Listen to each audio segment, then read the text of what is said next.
It is the question that I'm asked the most. Why did I stay? Why does any woman stay? And for the life of me, I can't understand why people are obsessed with it, because to me, it's so obvious. Why does anybody stay with somebody that they love? You know, we've all been in relationships that, even if they weren't abusive, we're not working any longer, and we all stay far longer than we want. And you stay for the same reasons. You stay because you love the person, or you love what you used to have, or you're trying to take care of your children.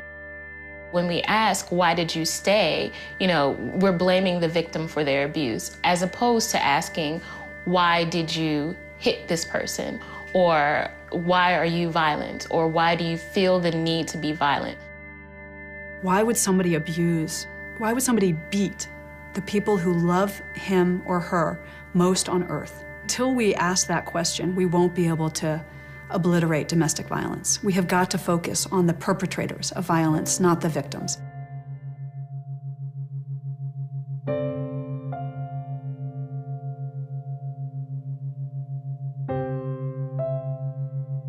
It's cliche, but he really was Prince Charming. He was very kind and sweet and nice.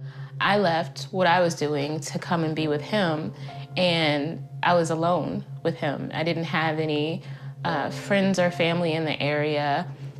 I couldn't find a job, so he paid the bills. And so we got into an argument, and that's the first time that he hit me. He actually threw me up against the wall and started to choke me. And I didn't really understand what was happening, because he was not that person all this time. And so when he finally let me go, I thought it was something I did. I wasn't thinking to run. After we got married, it didn't stop. It just got worse and worse and worse. And I felt like I was trapped. At that point, we had moved from where we were across the country again, and I was further isolated. I didn't have any friends or family, and essentially he still was the breadwinner. I was dependent on him. So if I left, what was I gonna do? Where was I gonna go? How was I gonna take care of myself? I felt like no one would understand, and I felt like no one would care. The first full-out physical attack was 5 days before the wedding. Part of me knew I had to leave him right then, that I couldn't marry somebody who had done this. But then this other part of me said, but wait, it was one time.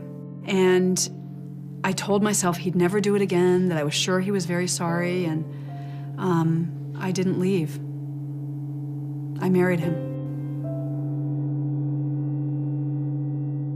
You stayed with this guy. Yeah, I didn't have a choice. I mean, he told me, and I absolutely, that's the part that always, it's so interesting to me. It's like, the standard question, why didn't you leave? Why didn't you leave? Why didn't you leave? Well, he was trained by the United States Marine Corps to hunt people down and kill them, and he told me if I left, he would hunt me down and kill me. That's why I didn't leave.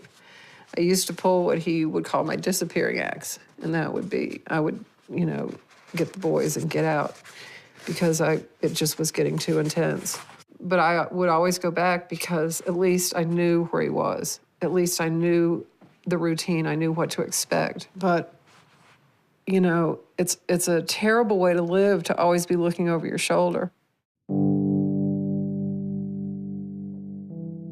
He didn't start out with being abusive. He started out with being incredibly sweet and incredibly attentive and incredibly thoughtful and incredibly kind, and saying things to me that no one had ever said, and paying attention to me in ways that no one ever had.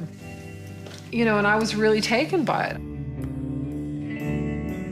One of the reasons why we stay is because the behavior is such a drastic change from the person we met in the beginning. And we're constantly looking for the man in the beginning instead of concentrating on the man that is in front of us. Once I understood that, then I made the decision, I gotta go. This is not the same man I married. I mean, I love him, but he's gonna kill me. With every violent moment, I felt further connected to him in this kind of twisted way.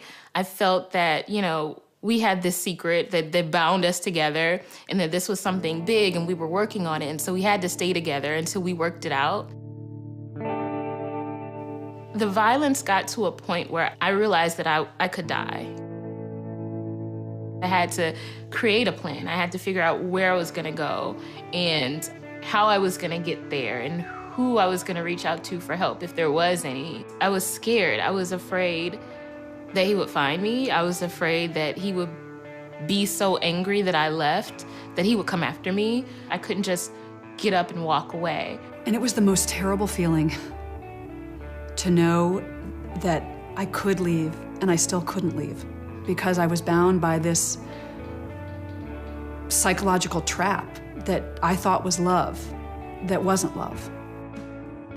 You know, I had so much denial. If you had come to me and said, are you being physically abused? You know, if my doctor had asked me or a best friend, I would have said, no, I'm not being physically abused. You do feel isolated and you keep a lot of secrets. You know, you keep a lot of secrets in your heart, in your home, in your head. I stayed because I believed him when he said he wasn't gonna do it again. I stayed because I didn't have anywhere to go. I didn't have any money. I didn't have access to any resources. I stayed because my religious community convinced me that I couldn't get divorced because God would hate me. I stayed because I loved him. You know, I stayed because he was the love of my life, and I wanted to believe that love could conquer all, including abuse.